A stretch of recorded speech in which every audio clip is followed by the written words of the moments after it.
Un peu plus tôt, il avait appelé l'opposition à soutenir sa politique pour permettre, disait-il, au gouvernement belge de continuer à travailler. Mais ce mardi soir, devant le Parlement, Charles Michel a fait le constat de ne pas avoir convaincu. Cet appel n'a pas été entendu, à ce stade en tout cas. Je dois donc respecter et prendre note de cette situation. Je prends donc la décision de présenter ma démission et mon intention est de me rendre chez le roi immédiatement.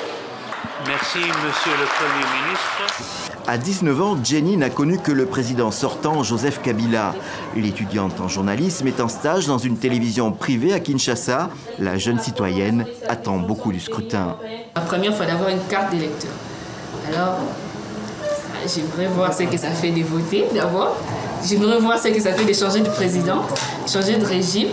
2000 km à l'est de Kinshasa, Goma, la capitale du Nord Kivu, vit encore avec la violence de groupes armés. Jackson est livreur. Ce travail lui permet de faire vivre sa femme et ses 3 enfants. Le jeune père rêve de paix dans sa région. Il faut que les rebelles quittent la forêt et arrêtent les tueries. C'est ce que nous attendons de la gouvernance d'un nouveau président.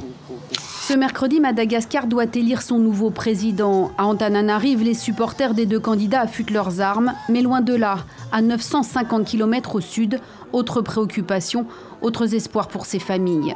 L'heure est à la distribution de rations alimentaires et pour rien au monde, ces femmes ne la rateraient. Les grands décideurs internationaux que nationaux, le président avec toutes ses relations, tous les bailleurs avec leur réseau, peuvent vraiment donner une solution.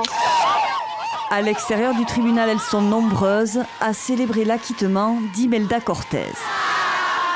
La jeune salvadorienne de 20 ans est sortie libre lundi après avoir passé presque 2 ans en détention préventive pour des accusations de tentative d'avortement illégal. Un grand soulagement pour celles qui l'ont soutenue. Le juge a pris en compte le fait qu'Imelda a été victime de violences sexuelles répétées. La justice commence à analyser les cas à partir de perspectives qui prennent en compte le droit des femmes.